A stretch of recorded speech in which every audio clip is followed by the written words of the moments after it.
पर सेट हो जाए।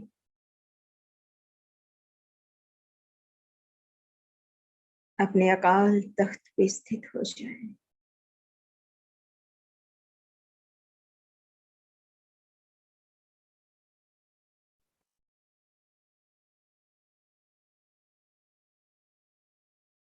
अपने मन बुद्धि को चारों तरफ से हटाकर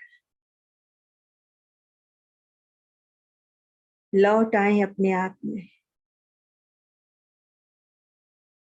बाहर बहुत भाग लिया, चले कुछ देर खुद से मुलाकात कर ले। अपने सत्य स्वरूप से कुछ बात कर ले। कुछ उसकी भी सुने, कुछ अपनी भी सुनाए।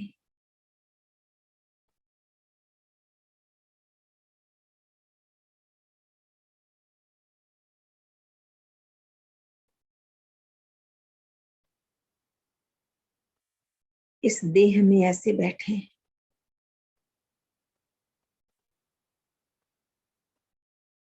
जैसे ये वस्त्र मुझसे अलग है। मुझे उसका बोध है।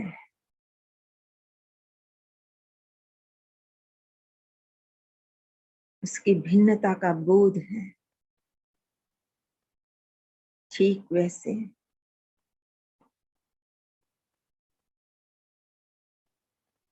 ये देह मेरा वस्त्र है और मैं इससे भिन्न हूं।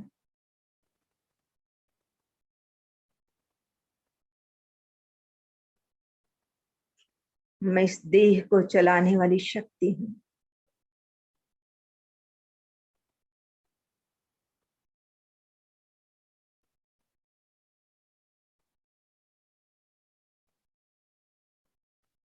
ये देह तो पंच भौतिक तत्वों से निर्मित है।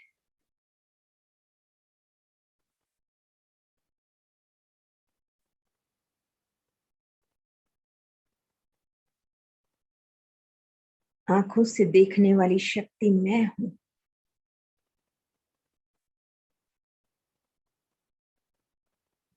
इन कानों से सुनने वाली शक्ति मैं चेतन आत्मा हूं।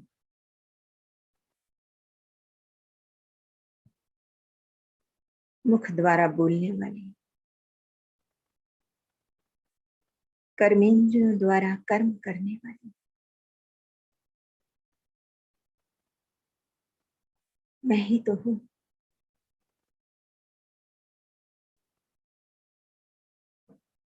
ये कल्पना की उड़ान भरता मन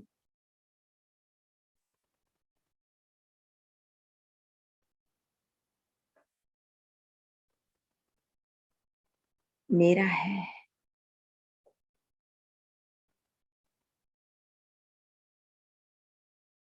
ये निर्णय करने वाली जो क्षमता है, जो विवेक है, वो बुद्धि मेरी ही तो है।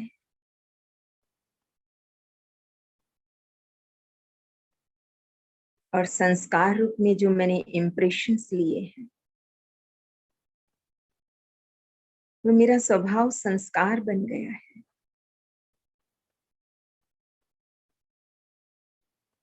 बस यही तो लेप छेप है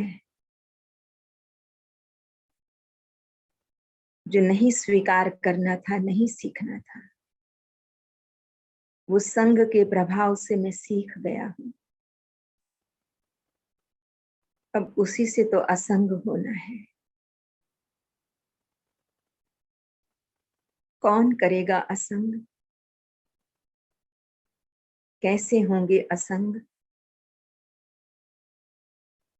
जो उस परम सत्ताधीश का संग मिल जाएगा तो इस दुनिया से असंग हो जाएंगे। वो स्वयं आया है मुझे अपना संगी साथी बनाने। तो अपने हाथ को बुद्धि रूपी हाथ को सौंप दो उस परमात्मा। चलो अपने आप को समर्पित करके देखते हैं।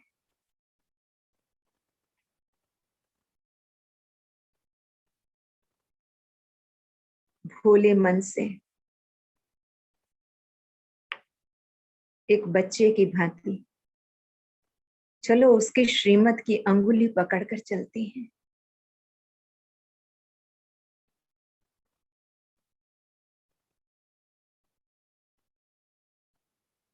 चलो उसके दिव्य इशारों को पकड़ते हैं।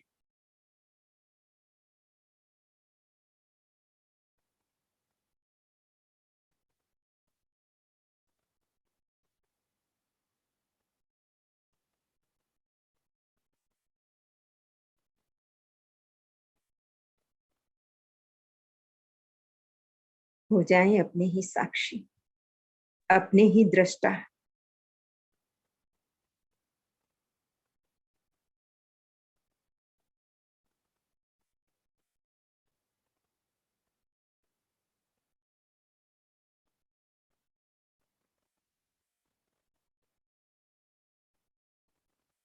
इस देह के अकाल तख्त में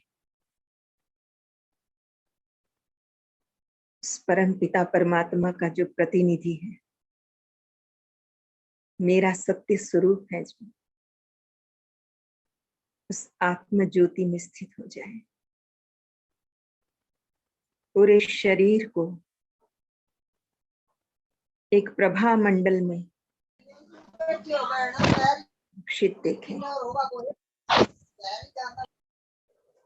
महसूस करें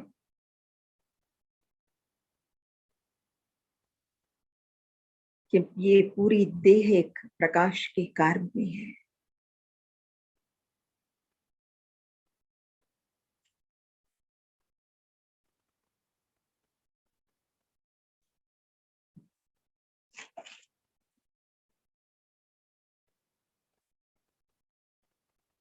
उस परम पिता परमात्मा ने, जैसे सूर्य उदय होता है रोशनी फैल जाती है, ऐसे हमारे जीवन के अंदर भी वो परम पिता परमात्मा एक अनूठा प्रकाश लाया है। ज्ञान का प्रकाश, गुणों का प्रकाश, दिव्य शक्तियों का प्रकाश। उससे मेरी आत्मा को वो सींचना चाहता है। तो चलो हम प्रस्तुत होते हैं उसके सामने। अपने मन की सारी खिड़कियां खोल दें उसके प्रति, ताकि वो रोशनी भीतर प्रवेश कर सके, वो निरंतर जागृति बनी रहे, ताकि परमात्मा की गाइडेंस से हम इस रूहानी यात्रा से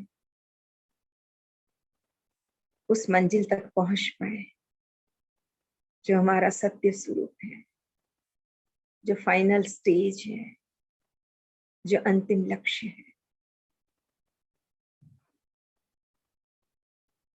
तो कल की ही मुरली हम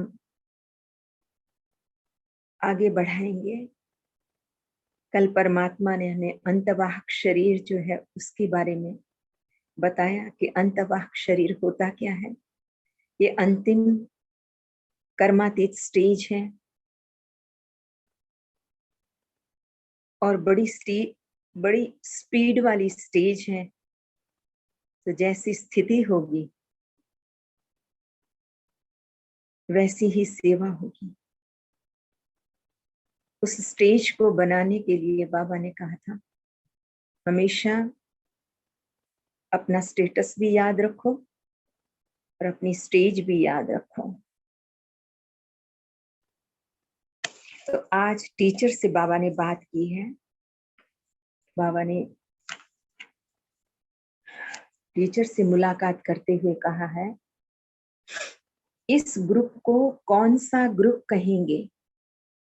जो टीचर सामने बैठे हैं, बाबा ये नहीं कि हमने देखा है कि जो मिलन मनाने वाले बच्चे हैं, नए हैं या पुराने हैं, तो उनके अंदर शिक्षा देने में कोई भेद रेखा करते हो, लेकिन उन्हें और भी ज्यादा गहनता से, सच्चाई सफाई से कैसे अपने आप को इस ज्ञान के अनुसार जीवन में जीना है, कैसे कदम कदम पर सावधानी पूर्वक चलना है, उसकी बड़ी सूक्ष्म सावधानियां देते हैं।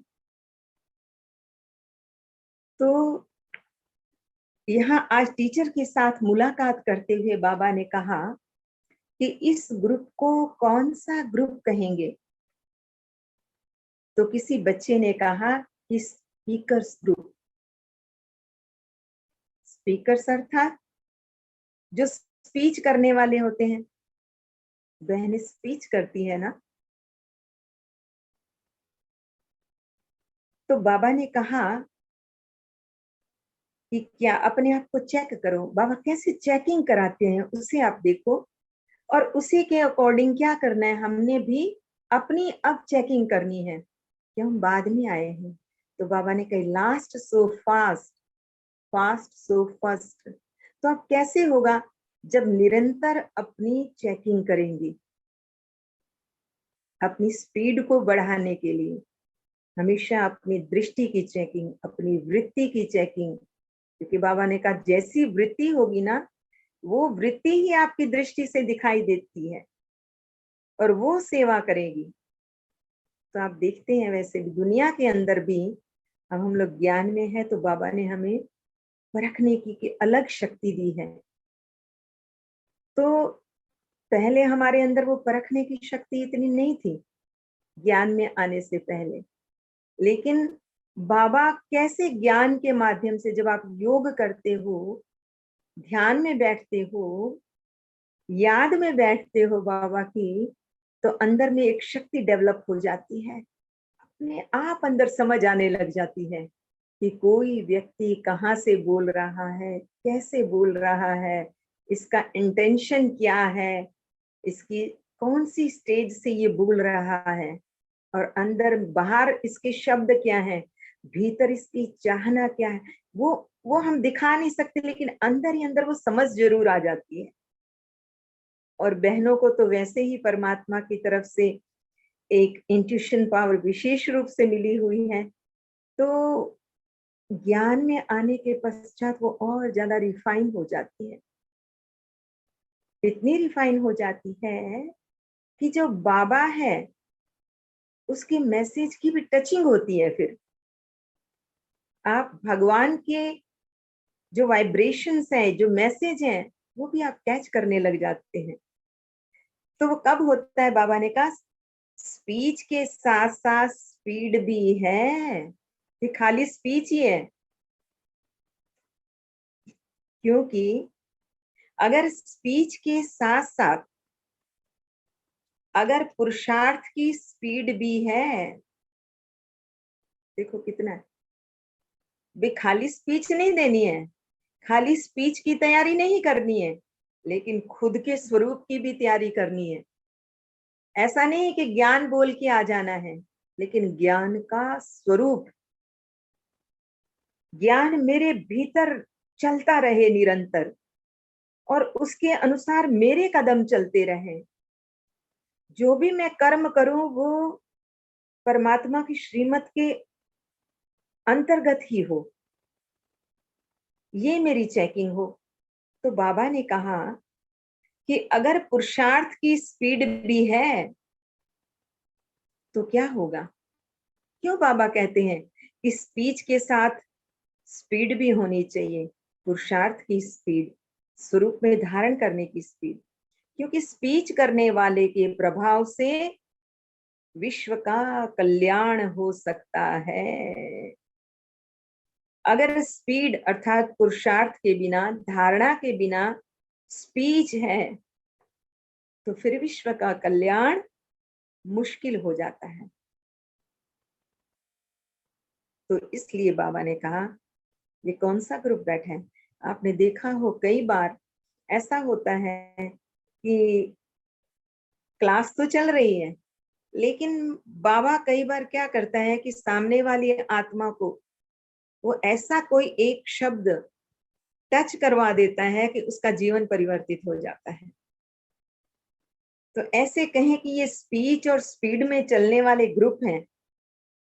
बाबा ने ये कौन सा ग्रुप हो गया? जो स्पीच भी करता है और स्पीड में चलने वाला ग्रुप है। जिन्हों की भी स्पीच पावरफुल और स्पीड भी पावरफुल है, उसको कहते हैं, क्या कहते हैं? बाबा ने कहा विश्व कल्याणकारी, मास्टर दुख हरता सुख करता। तो जो परमात्मा का टाइटल है वही बच्चों का टाइटल हो जाता है। तो बाबा ने कहा ऐसे कार्य में लगे हुए हो ना, तो बस स्मृति भी दिला रहे हैं। कितना ऊंचा उठाते हैं, इतनी ऊंची स्मृति में हमें स्थित कर देते हैं। स्वमान में किसी ने ऐसा स्वमान में कभी स्थिति नहीं किया। आप देख लेना, एक क्षण आंख बंद करके देखो कि किसी ने कभी आपको इस तरह से उमंग उत्साह दिया है, ऊंची निगाह से देखा है?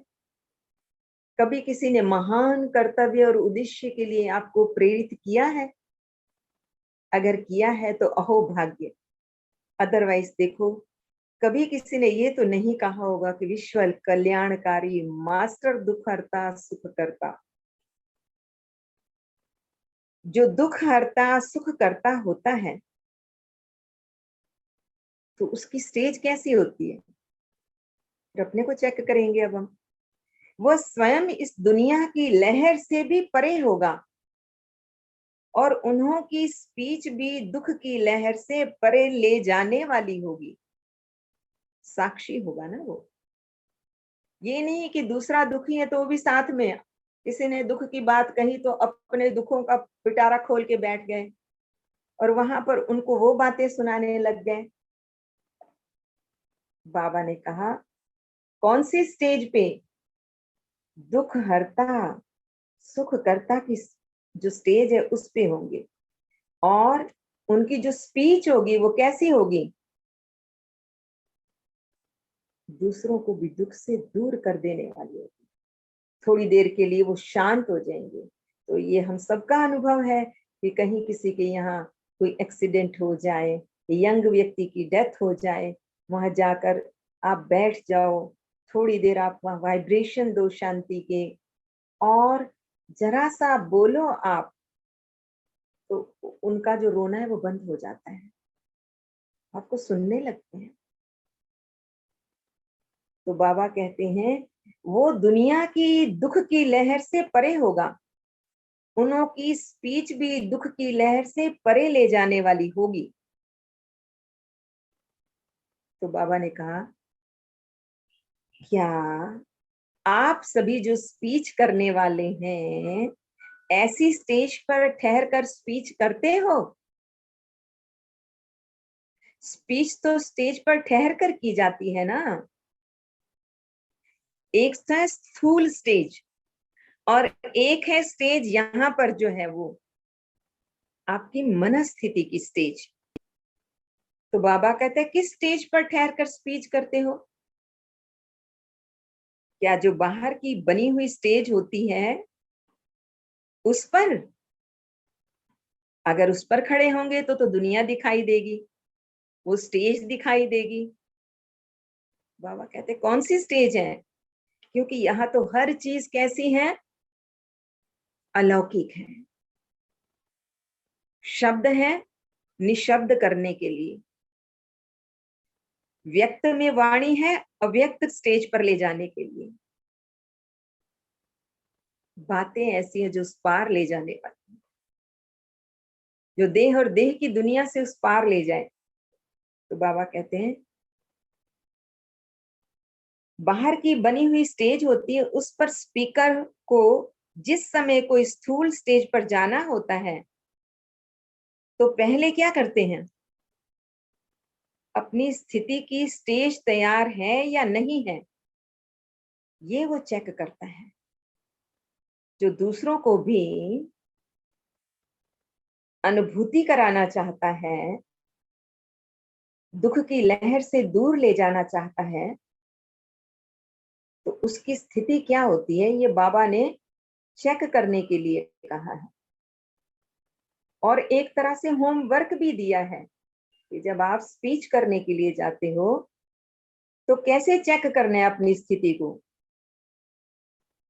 ये चेक करते। ऐसे स्टेज पर ठहर कर स्पीच करने वाले को कहते हैं श्रेष्ठ स्पीकर।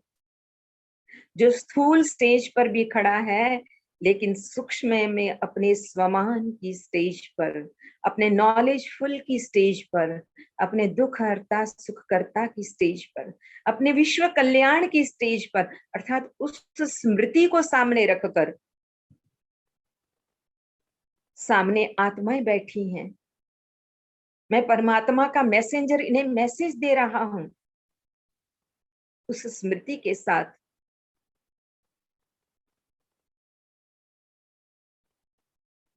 बाबा ने कहा जैसे स्थूल स्टेज को तैयार करने के लिए भी कितना समय और परिश्रम करते हैं, ऐसे ही अपनी स्थिति की स्टेज सदैव तैयार रहे।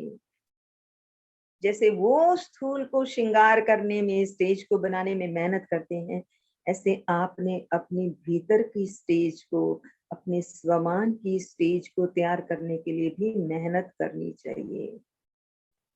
तो क्या उसके लिए बाबा कहते हैं कितना पुरुषार्थ करते हो?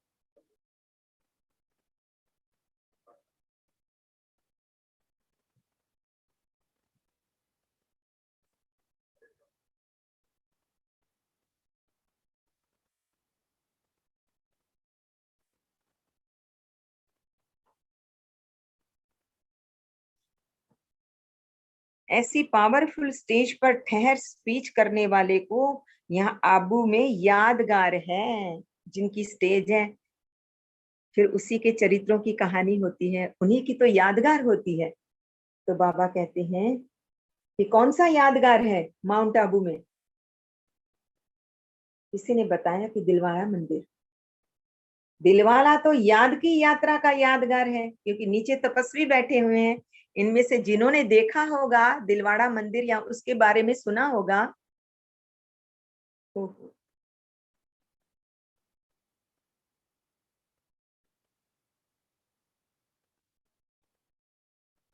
उसके बारे में सुना होगा तो वो जानते हैं कि नीचे तो तपस्वी में तपस्या कर रहे हैं, उनके मस्तक में भी मणि है और हृदय में भी मणि है, और हर मूर्ति आमने सामने है, और शरीर पे कोई वस्त्र नहीं, विदेही अवस्था है। वो बॉडी कॉन्शियसनेस में नहीं बैठे हैं, आंखें खुली हैं और सामने आमने दृष्टि दे रहे हैं। और ऊपर छत के ऊपर क्या है? वहां स्वर्ग बना हुआ है। तो आबू हमारी याद की यात्रा का यादगार है, बाबा कहते हैं। फिर बाबा ने कहा गौमुख नहीं देखा, क्योंकि वहां गौमुख का भी मंदिर है। गौमुख किसका बाबा कहते यादगार है? ये मुख क्या यादगार है? ये मुख किस चीज का यादगार है? जैसे ब्रह्मा बाबा का मुख किसका यादगार है? उस परम पिता परमात्मा का यादगार है ना। तो ये गौमुख हुआ ना बाप का, उस परम पिता परमात्मा का, क्योंकि मुख द्वारा ही तो सारा ज्ञान स्पष्ट करते हैं, सारा सार स्पष्ट करते हैं, इसलिए मुख का यादगार है। और जो स्पीकर है, जो टीचर्स हैं, जो मुख के द्वारा परम पिता परमात्मा का इतना पवित्र ज्ञान हम सब आत्माओं को देते हैं, तो उनके मुख का काम भी तो यही है ना। तो गौमुख उनकी यादगार है। लेकिन ऐसे श्रेष्ठ स्टेज पर ठहर कर स्पीच जब करते हैं ना, उनका यादगार है। ऐसी एवरेडी स्टेज हो, एवर रेडी स्टेज हो, जिस समय कहे उसी समय यस। जैसे दादी जानकी जी, उनके लिए कहा जाता है वो बीमार थी और बॉम्बे में थी, और बाबा का मैसेज आया कि आपको विदेश जाना है। क्योंकि दादी जानकी जी का शरीर शुरू से ही बड़ा, एक तो क्षीण पतली तो थी ही, प्लस टीबी की मरीज, बहुत सारी विविध उनको परेशानियां थी, व्याधियां थी शरीर में। तो उन्होंने जैसे ही बाबा ने कहा, तो उन्होंने कहा कि दादी ने कहा मैं तो बीमार रहती हूँ, मैं कैसे विदेश में जाके सेवा कर सकती हूँ। तो बाबा ने कहा जनक को कहो उसका योग कहाँ गया। फिर तो दादी ने खटिया उठाई, एक साइड में रखी, और जो साड़ियां थी जैसी भी गिल्ली सूखी उनको थैले में डाला और माउंट आबू के लिए रवाना हो गई। ये होता है एवरेडी, एवरेडी व्यक्ति का या टीचर का व्यक्तित्व, जो बाहर से बिल्कुल सिंपल सादे, सादा जीवन उच्च विचार, उसका प्रैक्टिकल स्वरूप। ये हमारी दीदी दादियों में हमने प्रैक्टिकल में देखा। ऐसे नहीं कि समय पर तैयारी करनी पड़े, कोई कहीं जाना है या स्पीच देनी है, उस समय पॉइंट्स ढूंढ रहे हैं कि बाबा की मुरलियों को रिवाइज करें। ना ना ना, अंतर्मन की गुफा के भीतर उतर जाओ, और इस ज्ञान को सुनने के पश्चात जिस जिस अनुभूति में आप उतरे हैं, वो अनुभूति के द्वारा आप बिल्कुल एक्यूरेट उस चीज को, वहां पर आपने अपने अनुभव भी तो सुनाने हैं। कि अनुभव से बड़ा तो कोई प्रत्यक्ष प्रमाण नहीं है, कोई सबूत नहीं है। उसके अंदर एक जोश होता है, एक होश भी होता है। ऐसे नहीं कि समय पर तैयारी करनी पड़े। एवरेडी स्टेज होने से बाबा कहते क्या होगा अगर एवरेडी रहोगे। उसके लिए निरंतर, जैसे स्टेज को बाहर की को डेकोरेट करते हो, या किसी ने आना हो तो स्पेशल इंतजाम करते हो, वैसा पुरुषार्थ निरंतर का हो, अर्थात जागृत स्टेज हो निरंतर। ऐसे नहीं कि अब हम आराम कर रहे हैं, प्रोग्राम पूरा हो गया, now we are in rest. No, not at all. Rest नहीं, पर और पुरुषार्थ करना है, हमेशा तैयार रहना है। तो क्या होगा अगर जो एवरेडी स्टेज पर होते हैं, तो बाबा कहते हैं उसका प्रभाव पड़ेगा, बहुत अच्छा प्रभाव पड़ता है। बाबा ने कहा, इसलिए पूछा कि प्रभावशाली हो, इस ग्रुप को प्रभावशाली कहें। बाबा पूछ रहे हैं क्या इतने प्रभावशाली हो, प्रभाव कैसे होता है, किस प्रकार होता है, उसका क्या असर होता है, उसकी तैयारी कैसी होती है, सब चीजें बताने के पश्चात, क्योंकि सबके पास वो मेजरमेंट नहीं है जिससे वो स्वयं को माप सके, तो बाबा एक एक चीज क्लियर करने के पश्चात पूछते हैं क्या इन मानदंडों के अनुसार हम हैं। जब देखते हैं तो फिर लगता है हाँ, अभी पुरुषार्थ कहाँ तक पहुंचा है। अपने सामने परमात्मा जो ना आईना रख देता है खुद को देखने का। सभी सर्टिफिकेट देंगे, बाबा ने कहा, प्रभावशाली ग्रुप कहें इसको। अगर मान लो ऐसा मैं कहता हूं, तो क्या सभी सर्टिफिकेट देंगे? फिर बाबा ने कहा अच्छा ग्रुप है, अच्छा ग्रुप है। अगर आप सर्टिफिकेट देती हो, फिर दादी ने कहा, क्योंकि हमेशा दादी जब आते थे तो ही बाबा मुरली चलाते थे। पहले बिल्कुल दादी सामने बैठती थी, पेन और कॉपी लेके एक एक पॉइंट नोट करती थी, क्योंकि वो जब तक रहे ईश्वर का स्टूडेंट बन के रहे। तो क्या हम ऐसा करते हैं? इतने सुंदर पॉइंट्स परमात्मा की मुरली के क्या हम नोट करते हैं कि मुझे अब ये पुरुषार्थ करना है, और ये पॉइंट, ये मेरे अंदर इतनी कमी है, और ये पॉइंट ऐसा तो मैं करता था। मैं हर टाइम अपने को स्टेज पे समझता था, लेकिन दुनिया को देख देख के मैं थोड़ा डाउन हो गया। अब मुझे पुनः ये कैसे करना है? तो आपको परमात्मा ने कितनी बड़ी स्टेज दी है, सुंदर अच्छा बनने की, श्रेष्ठ कर्तव्य करने की, अपना जीवन सफल करने की। तो बाबा ने कहा, तो दादी ने कहा कि ग्रुप बहुत अच्छा है ये, क्योंकि उन्होंने उमंग उत्साह और हिम्मत तो सबको दिलानी ही दिलानी है। बाबा ने कहा अगर आप सर्टिफिकेट देती हैं तो फिर ये सर्व को सर्टिफाई करने वाला भी होंगे। बाबा ने कहा मान लो मैं कहूं कि मैं तो बहुत अच्छी हूँ और दादी मुझे के बहुत अच्छी हूँ, लेकिन जो मेरे बिल्कुल साथ में रहते हैं, संबंध संपर्क में रहते हैं, घर परिवार में रहते हैं, दैवी परिवार के जो साथी हैं, जहाँ मैं सर्विस क्षेत्र पे जाती हूँ, वहां पर जो मेरे साथी हैं वो बताएंगे ना ये बहन कैसी है। मैं तो अपने मुंह मियाँ मिट्ठू बन जाऊंगी कि अच्छी हूँ, और नजदीक वाले बड़ी जल्दी सर्टिफिकेट दे देते हैं, जो संबंध संपर्क वाले होते हैं, क्योंकि डिस्टेंस है ना। जहां भी डिस्टेंस है वहां पर हमें व्यक्ति को इतना करीब से ना देख पाने के कारण हर व्यक्ति गुण ही गुण दिखाई देते हैं। और जहाँ थोड़ी देर के लिए आप जाते हो वहां आप हमेशा हर्षित मुख रहोगे, स्वमान की भी याद रहती, क्योंकि कोई संबंध उस तरह का नहीं है। लेकिन क्या घर में भी ऐसे रहते हैं? वो स्मृति रहती है? ये हमने चेक करना है कि हर टाइम स्टेज पे हैं, हर टाइम वो परमपिता परमात्मा की निगाहों में है। वो डायरेक्टर मुझे देख रहा है कि ये स्टेज पे अभिनय कैसा कर रहा है। तो एक सर्टिफिकेट तो हमने स्वयं से लेना है, स्वयं जी मैं तो बहुत अच्छा हूँ, ऐसा कह देंगे। लेकिन ये जो परमात्मा का ज्ञान मिला है, उस आधार से अगर अपने आप को चेकिंग करें तो आप देखना बिल्कुल पता लगेगा कि कहाँ कहाँ क्या कमी है। आप गुणवान होंगे तो संसार के जो गुण थे उनसे आपके अंदर अहंकार भी आ जाता है।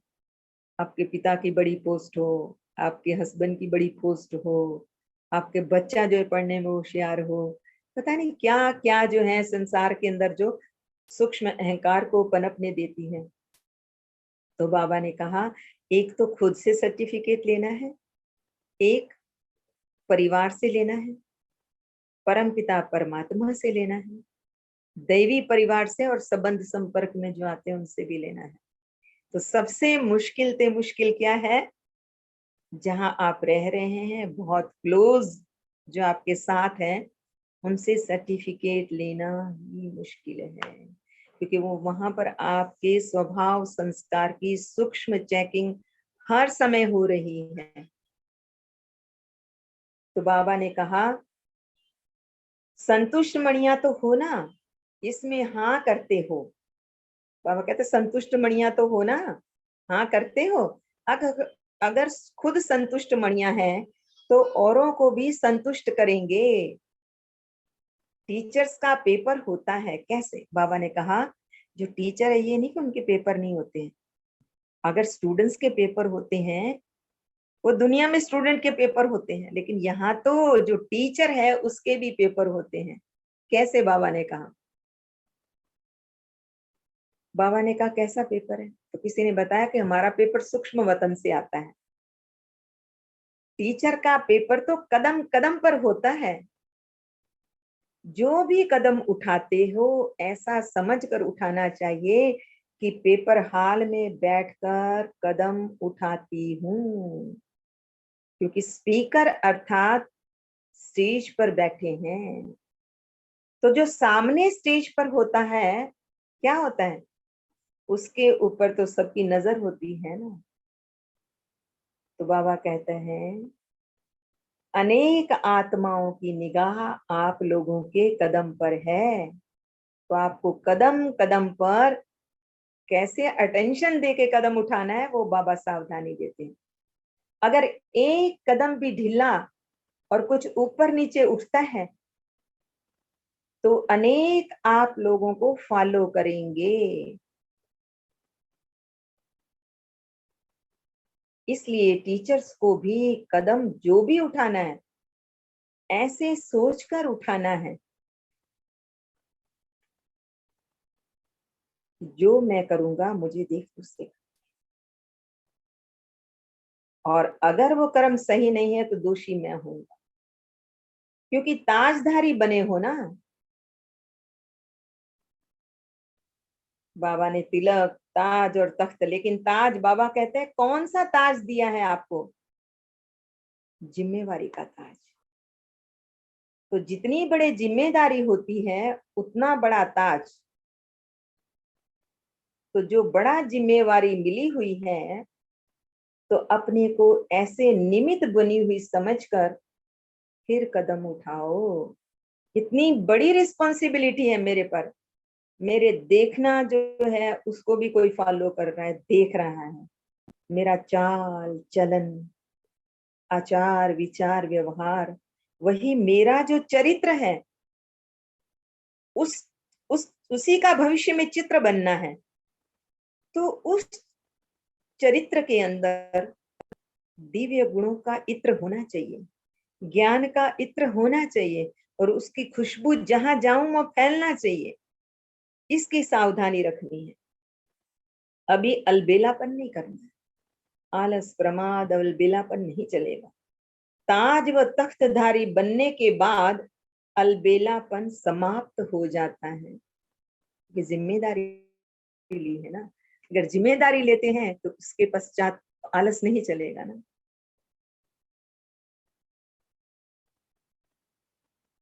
अलबेलापन अर्थात किसको कहेंगे? अलबेलापन, पुरुषार्थ में अलबेलापन।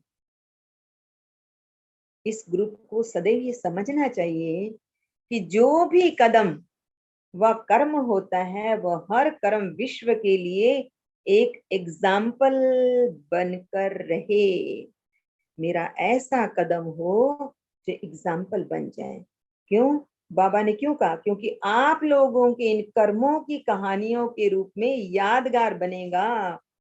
अगर आप जो भी कर्म करते, ये जो ब्राह्मण परिवार है, जो परमात्मा का परिवार बन गया है, जो ईश्वरीय परिवार है, उसमें आपस में जो हमारे जो चलन है, हमारा व्यवहार है, हमारी सोच है, हमारी दृष्टि वृत्ति और हमारी कृति जो है, उसी की कहानियां बनती हैं।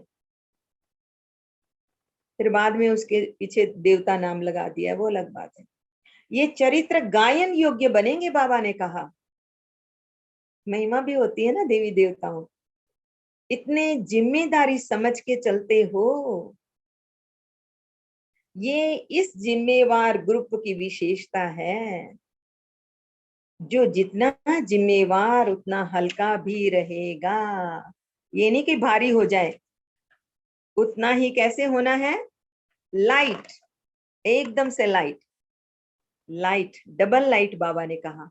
डबल लाइट अर्थात बाबा ने कहा ना, जैसे साइंस के साधन कितनी स्पीड से जाते हैं, तो क्या होता है कि जैसे आप देखते हैं कि रॉकेट होता है, उसके अंदर जो फ्यूल डाला जाता है वो और भी सूक्ष्म होता है, और भी रिफाइन और प्योर होता है। जो व्हीकल चलते हैं रोड के ऊपर, उनके अंदर डालने वाला जो पेट्रोल होता है या डीजल होता है, उसमें रिफाइननेस की मात्रा अपनी होती है। लेकिन जो एरोप्लेन होता है, उसमें जो फ्यूल डलता है, वो सड़क पे चलने वालों से ज्यादा रिफाइन होता है। ठीक उसी प्रकार हमारी स्टेज भी इतनी ही रिफाइन होनी चाहिए, हमारी दृष्टि की, हमारी वृत्ति की, हमारी कृति की। तो तभी हम जो हैं क्या हो सकेंगे, जो बाबा ने कहा कि आप अंतवाहक शरीर के द्वारा दूसरों की सेवा कर सकेंगे। तो ये परम पिता परमात्मा ने हमें एक बहुत बड़ी जिम्मेवारी दी है, केवल भाषण नहीं लेकिन उसके साथ भाषणा देने की।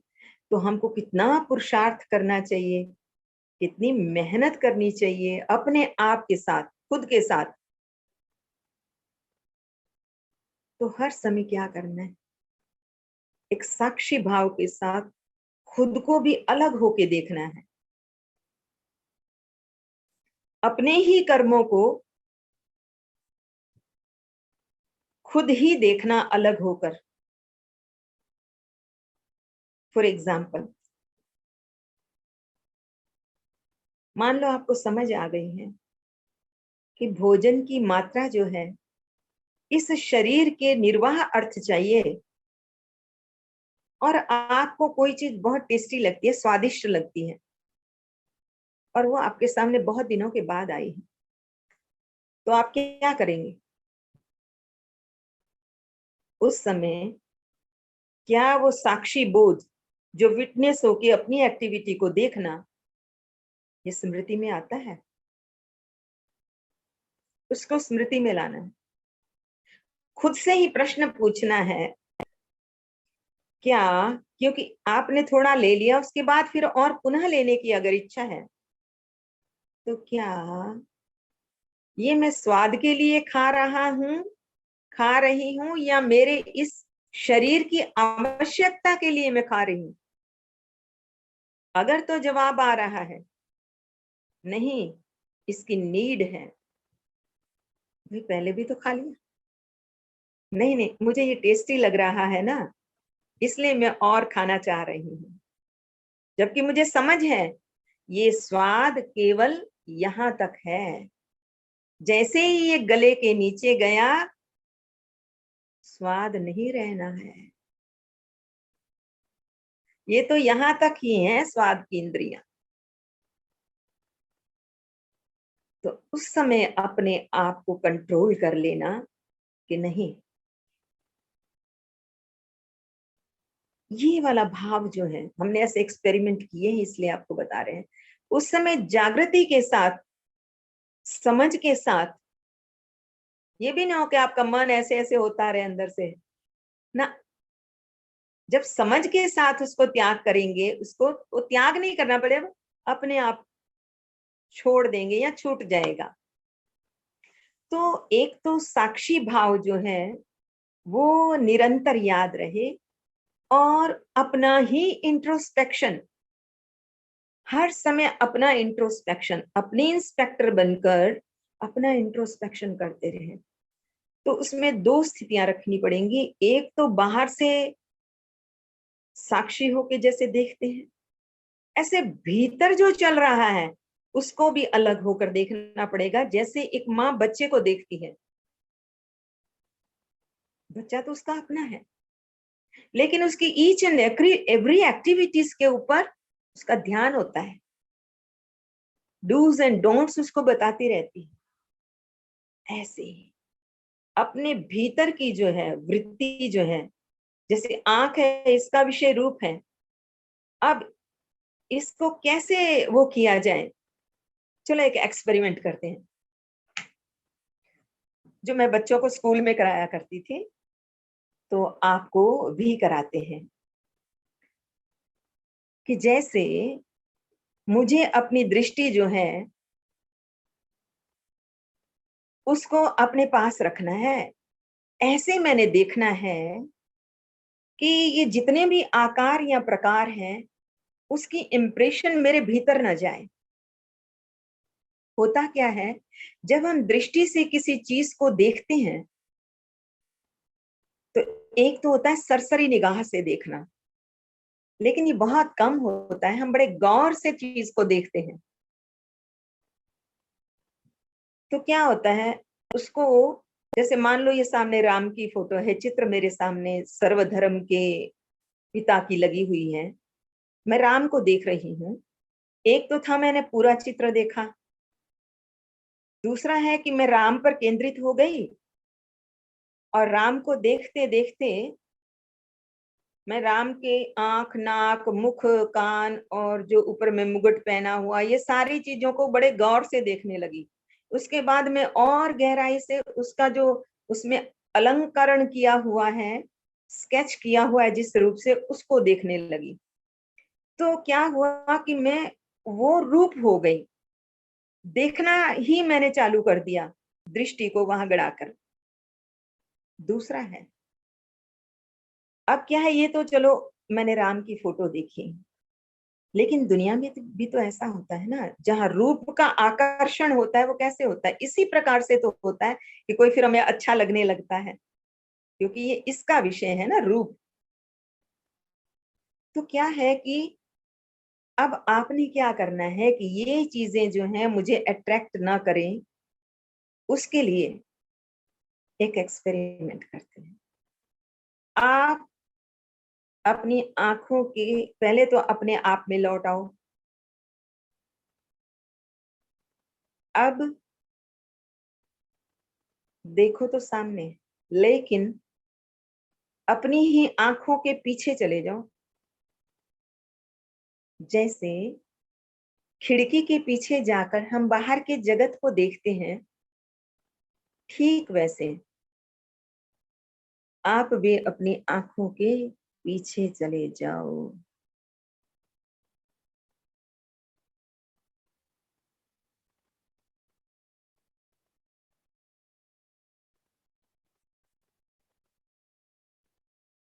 एक तो ऐसे है, मैं आपको करके दिखाती हूँ। एक तो ये है कि अभी मैं यहाँ सामने देख रही हूँ, आपको देख रही हूँ जैसे। अब दूसरा है कि मैं इन आंखों के पीछे चली गई, इन खिड़कियों के पीछे चली गई।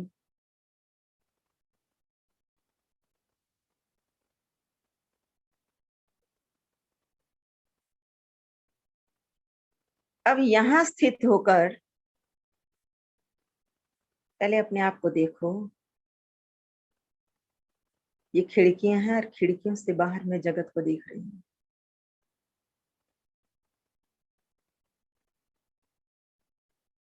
तो अब मेरे सामने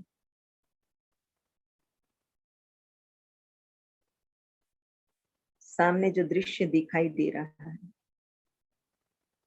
उसकी इंप्रेशन कैसी पड़ रही है? हाँ, खिड़की से दूर नहीं जाना, इन नैनों के वातायन से दूर नहीं जाना, उसके पीछे ही खड़े रहना।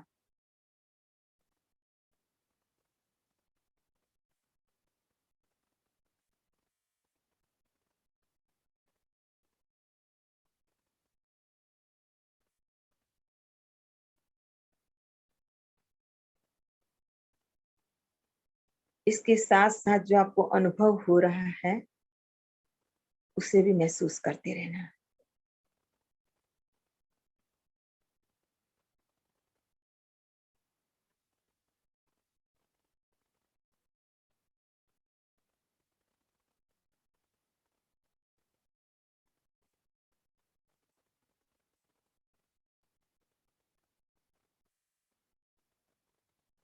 अब आंखें खोल दीजिए, या जो आप भ्रुकुटी में स्थित थे उसके बदले आप सामने देख सकते हैं।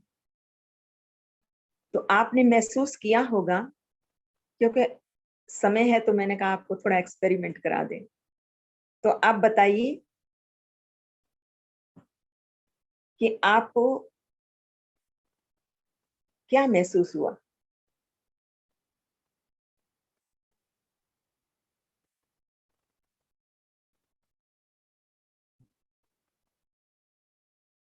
मैं बता देती हूँ, उसके साथ आप अपना कंपेयर कर लेना।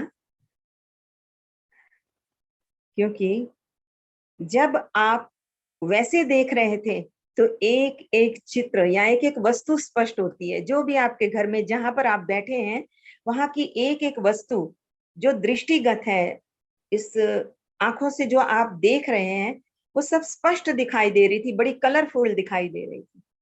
परंतु जैसे ही मैंने कहा कि आप इन खिड़कियों के पीछे चले जाएं, तो आपने नोटिस किया होगा कि ये सब चीजें तो दिख रही हैं, लेकिन किसी की भी इम्प्रेशन मेरे पे उस तरह से नहीं पड़ रही है। मैं सब बता सकती हूँ कि फर्स्ट चित्र कौन सा लगा हुआ है, सेकंड कौन सा लगा हुआ है। मेरे सामने ये कंप्यूटर पड़ा है, मेरे सामने ये टेबल है, वॉल क्लॉक पड़ी है, या बाबा की संदली है। ये सब सब चीजें देख रही हूँ मैं। बाबा का चित्र भी दिखाई दे रहा है, लेकिन मैं इन्हें नहीं देख रही हूँ। मैं यहाँ पर ही हूँ, इन खिड़कियों के पीछे ही हूँ। तो आपने देखा इससे क्या, मेरा विजन बहुत विस्तृत हो गया। ये जो किसी एक चीज पर मेरी दृष्टि केंद्रित थी, उसके बदले क्या हुआ कि मैं देख नहीं रही हूँ, मैं अपने भ्रुकुटी सिंहासन पे हूँ। मैं मतलब आंखों के पीछे हूँ, परंतु उसके पश्चात मैंने क्यों कहा भ्रुकुटी सिंहासन पर, क्योंकि हम लोगों का अभ्यास हो चुका है। इसलिए आपकी चित्त की वृत्ति कहाँ जाएगी, जैसे ही खिड़कियों के पीछे गए इमीडिएटली आप यहाँ पर प्रेजेंट हो जाएंगे।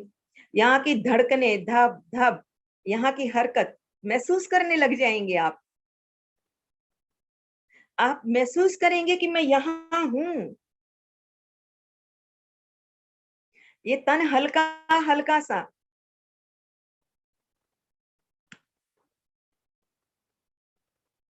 जैसे वायु का झोंका होता है ना, जैसे उसमें कैसे कपड़ा हिलता है जैसे, तो हल्का सा होता है, ऐसे सब हल्का हल्का लगेगा। सारी ऊर्जा कहां पर केंद्रित हो गई, जो इधर उधर मन बुद्धि से बिखरी पड़ी थी, यहाँ पर। अभी तो आंखों के पीछे थी, लेकिन आंखों के पीछे जाते जाते अपने आप वो कहाँ चली जाएगी, जहां पर उसका एक्चुअल स्थान है। और जो बाहर के प्रभाव हैं वो फिर उस तरह से इम्प्रेशन नहीं डालते हैं। ये हमने बहुत एक्सपेरिमेंट किया हुआ है। जब भी कहीं जाओ, अब करे हो क्या, सबके बीच में कैसे अलग हो जावें, कैसे अलग हो जावें। तो यही एक है कि अपनी आंखों की खिड़कियों के पीछे जाकर बस जगत तमाशा देखें और उस परमात्मा के साथ अपना तार जोड़ लें। फिर जिसको जो अनुभव हो, जो आपसे बात करना चाहे, वो अलग बात है। तो इस तरह का अभ्यास हम करेंगे। और इसी प्रकार जब आप आंख बंद करके इसे भी एक्सपेरिमेंट को करना, आप कर सकते हैं कि आंखें बंद करके बैठ जाना और फिर सारी ऊर्जा को कानों पर केंद्रित कर लेना और फिर सुनने की कोशिश करना कि कौन कौन सी भिन्न भिन्न आवाजें आ रही हैं। करके देखना तो आप नोटिस करेंगे कि वैसे जो आवाज मुझे सुनाई नहीं दे रही थी, जब मैंने अपने आप को केंद्रित किया ऊर्जा को इस श्रवणेंद्रिय पर, तो क्या हुआ, मुझे तो बहुत सारी आवाजें आने लग गई। पंखे की आवाज आती थी, पहले नहीं आती थी जब मैं अपने में व्यस्त हूं तो, लेकिन अभी तो पंखे की आवाज भी आ रही है, घड़ी की टिक टिक भी आ रही है, इवन मेरे सांसों के चलने की आवाज भी आने लगी, वो भी आप सुन सकेंगे। कि जैसे सागर में लहरें उठती है ना, तो उनकी कैसी आवाज होती है, भीतर जो जा रही है सांस अलग, बाहर जा रही है अलग। चलो एक्सपेरिमेंट करेंगे। अच्छा, आज इतना ही। आंखें बंद, 3 बार ओम ध्वनि करके वाणी को विराम देंगे। गहरी सांस भीतर लेना, ओ